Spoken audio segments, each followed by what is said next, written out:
नमस्कार, मैं R K. Saxena mastermind coaching Rewa के इस एजुकेशनल यूट्यूब चैनल में आप सभी लोगों का एक बार पुनः स्वागत और अभिनंदन करता हूं।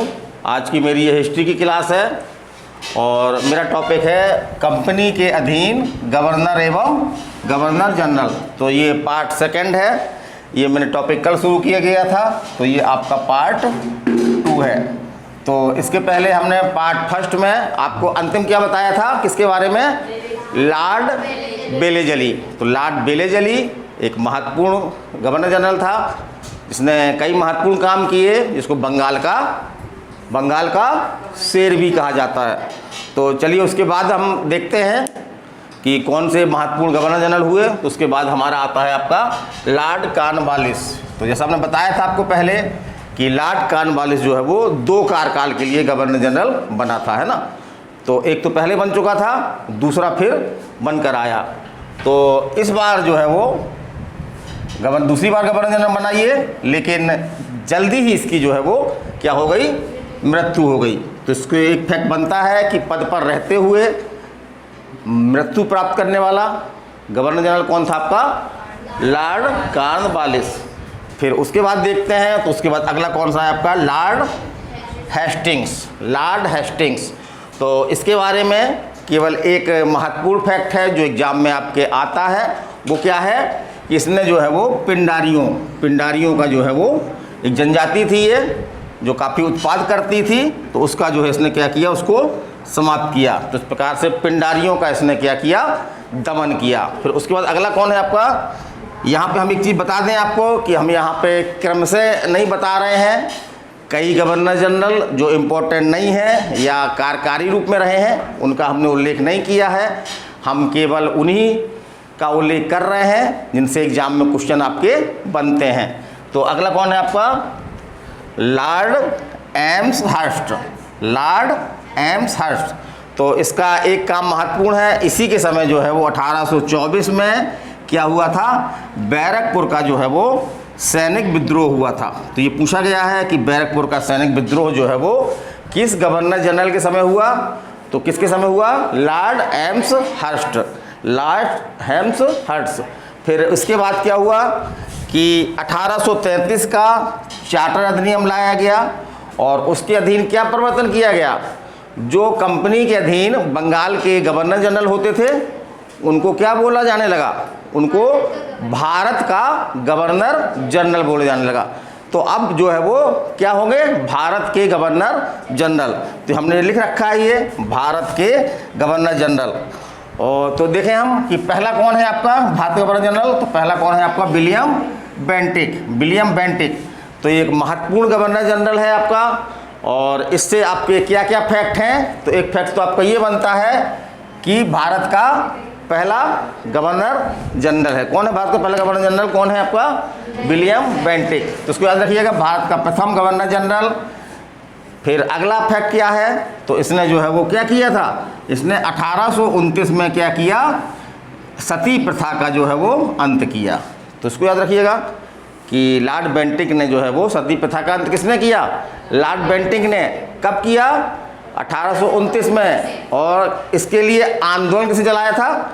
तो वो चलाया था राजा राम मोहन राय ने। राजा राम मोहन राय की सहायता से 1829 में लॉर्ड विलियम बेंटिक ने कानून बना करके सती प्रथा का जो है वो अंत कर दिया। यहाँ पे हम थोड़ा चीज़ और बता दें आपको, जैसे जो हमने पढ़ा था पहले मराठा, है ना, और मुगल वंश में हमने एक शासक पढ़ा था अकबर। तो ये दोनों भी जो है वो सती प्रथा के खिलाफ थे, ये है ना, ये दोनों भी सती प्रथा के खिलाफ थे। तो कभी कभी ऐसा क्वेश्चन आया है कि कौन सा मुगल शासक सती प्रथा के जो है वो विरोध में था? तो कौन सा था आपका? अकबर था, है ना।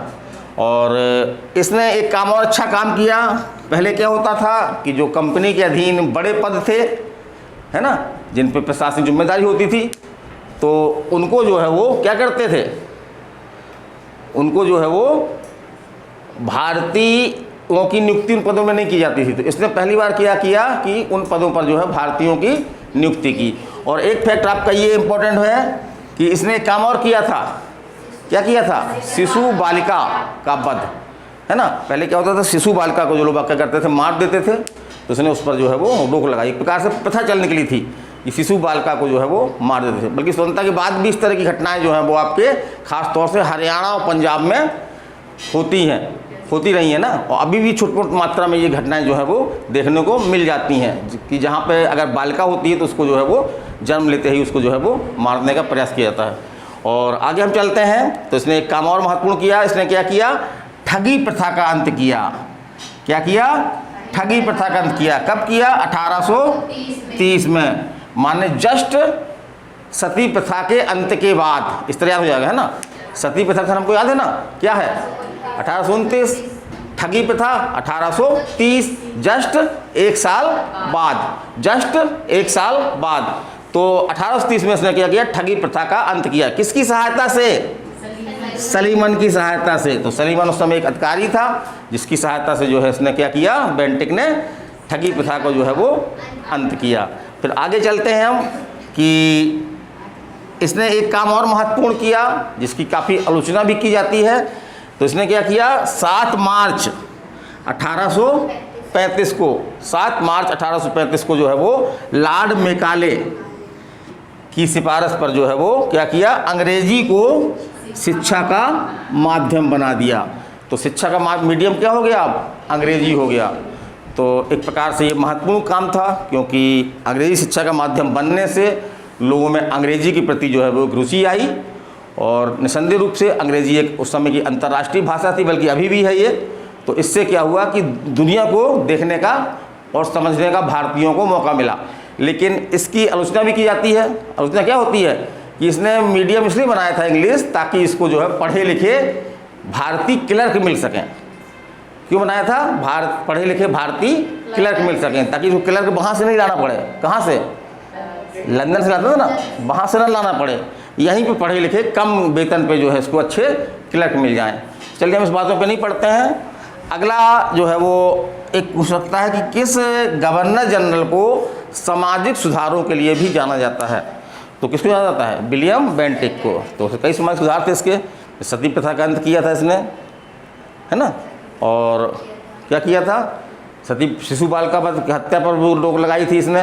तो कुछ इस तरह से इसने सामाजिक काम किए थे और उस समय के समाज में इसने जो है सुधार की दिशा में कुछ कार्य किए, इसलिए इसको सामाजिक सुधारों के रूप में भी इसको जाना जाता है।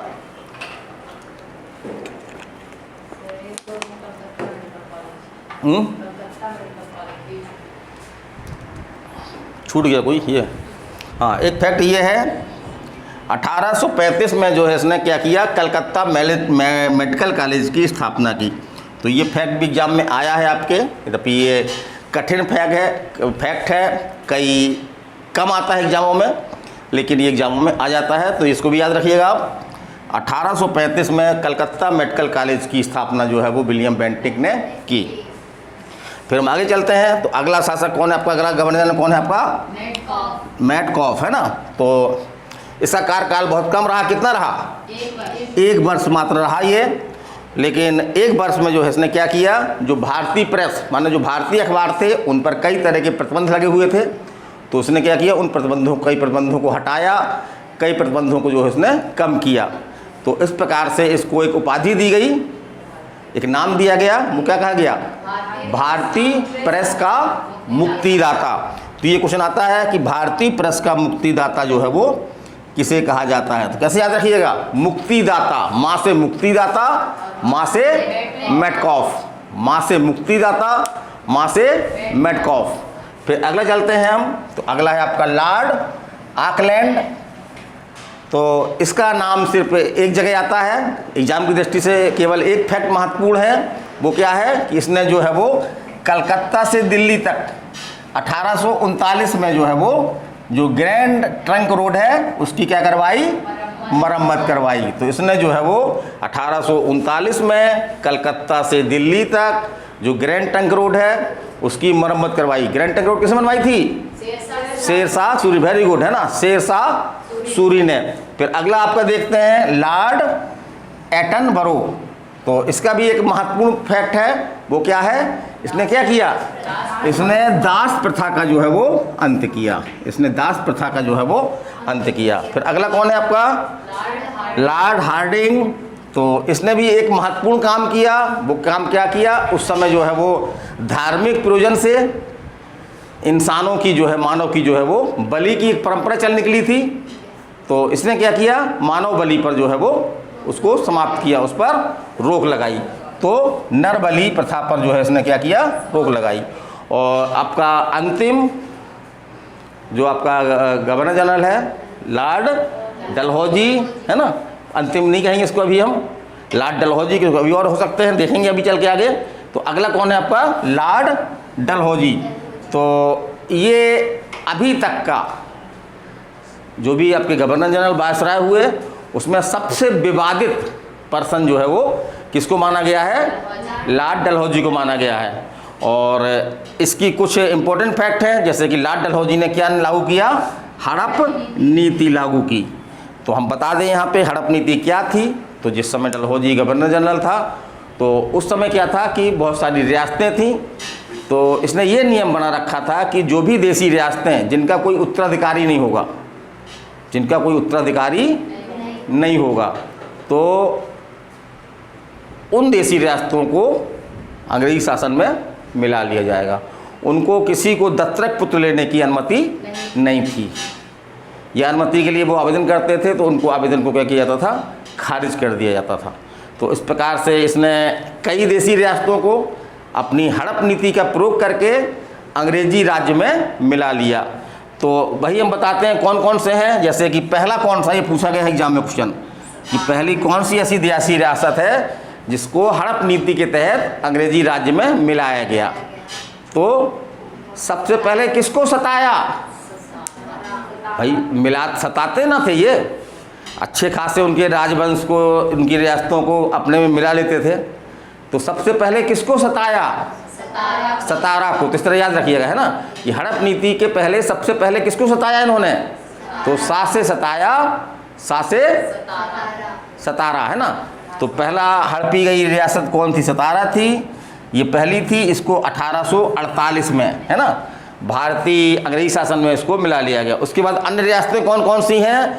जैसे हम देखते हैं जैतपुर, ठीक है, जैतपुर, फिर है आपका संभलपुर, फिर आपका है बाघाट, फिर आपका है उदयपुर, फिर आपका है झांसी, फिर है आपका कानपुर। तो इस प्रकार से इतनी सारी रियासतें थीं जिनको हड़प नीति के तहत जो है अंग्रेजी राज्य का हिस्सा बना लिया गया। और एक आपकी रियासत थी अवध, है ना, इसके नवाब कौन थे? वाजिद अली साहब। तो इसको जो है हड़प नीति के तहत नहीं मिलाया गया था, बल्कि इस पर क्या लगाया गया था आरोप? कुशासन का आरोप लगा करके, किसका? कुशासन का आरोप लगा करके इसको जो है वो हड़पा गया था। तो एक क्वेश्चन आपका यहाँ से ही बनता है कि निम्नलिखित में से किस रियासत को हड़प नीति के तहत नहीं हड़पा गया? उसमें नाम अगर रहता है आपका अवध का, तो अवध को हड़प नीति के अंतर्गत नहीं हड़पा गया, बल्कि क्या किया गया? इस पर कुशासन का आरोप लगाकर इसको अंग्रेजी शासन में मिला लिया गया। तो इसको याद रखिएगा। अगला फैक्ट हम देखते हैं कि जो भारतीय सिविल सेवा थी उसकी भर्ती के लिए जो है इसने पहली बार क्या किया? कॉम्पिटिटिव एग्जाम, माने प्रतियोगी परीक्षा की जो है वो शुरुआत की। तो भारतीय नागरिक सेवा के लिए प्रतियोगी परीक्षा की शुरुआत किसने की? विलियम बेंटिक ने, वो लॉर्ड डलहौजी ने। और अगला हम चलते हैं तो PWD, पूरा नाम क्या है इसका? सार्वजनिक निर्माण विभाग या लोक निर्माण विभाग। तो इसकी स्थापना की। इसके साथ इसने जो है पहली बार जो है वो डाक टिकट जारी करने का प्रचलन शुरू किया। पहली बार जो है वो डाक टिकट जारी किए। और आगे चलते हैं तो इसको जो है भारतीय रेल का जनक भी कहा जाता है। क्यों कहा जाता है? क्योंकि इसी के समय 16 अप्रैल 1853 में कहाँ से कहाँ तक? बम्बई से ठाणे के बीच में दूरी कितनी थी? 34 किलोमीटर जो है भारत की पहली रेलगाड़ी चली। इसलिए इसको भारतीय रेल का जो है वो जनक कहा जाता है। और इसने एक शैक्षिक सुधार संबंधित एक वुड डिस्पैच था, उसको जो है इसने क्या किया? लागू किया। तो ये क्वेश्चन पूछता है कभी कभी, तो वुड डिस्पैच क्या है? तो एक शैक्षिक सुधार से संबंधित है ये। और किसने लागू किया इसको? तो लॉर्ड डलहौजी ने किया। और इसने सिंचाई के लिए जो है गंगा नहर का भी जो है वो निर्माण करवाया। और एक फैक्ट और इम्पोर्टेंट है, उसको आप लोग नोट कर लीजिए, बोर्ड में नहीं लिखा। तो इसने भी जो है वो जो ग्रैंड ट्रंक रोड थी उसकी जो है वो मरम्मत कराई। तो ये वीडियो था हमारा, आज की क्लास थी ये, बच्चे बैठे हुए सामने, उसी दौरान ये वीडियो बनाया गया है। तो आपको कैसा लगा?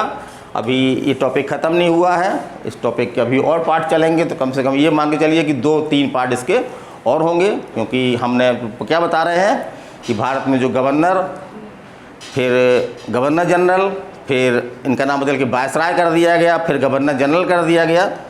तो ये सबसे बड़ा पद था और इसमें महत्वपूर्ण व्यक्ति अंग्रेज जो है इसके बैठे और उन्होंने कई महत्वपूर्ण काम किए। तो उनसे आपके एग्जाम में क्वेश्चन बनते हैं। तो इस टॉपिक का मेरा यही उद्देश्य है कि जो भी गवर्नर जनरल के दौरान या उनके द्वारा जो महत्वपूर्ण काम किए गए उस पर जो भी क्वेश्चन आए वो आपसे बन जाएं। तो मैं RK Saxena mastermind coaching Rewa के इस एजुकेशनल यूट्यूब चैनल में आपका स्वागत करता हूँ कि आपने हमारा वीडियो देखा। धन्यवाद। अगर अच्छा लगे तो इसको लाइक करिए, शेयर करिए और खुद सब्सक्राइब करिए, लोगों को सब्सक्राइब करवाइए, क्योंकि मेरा ये निःशुल्क प्रयास है।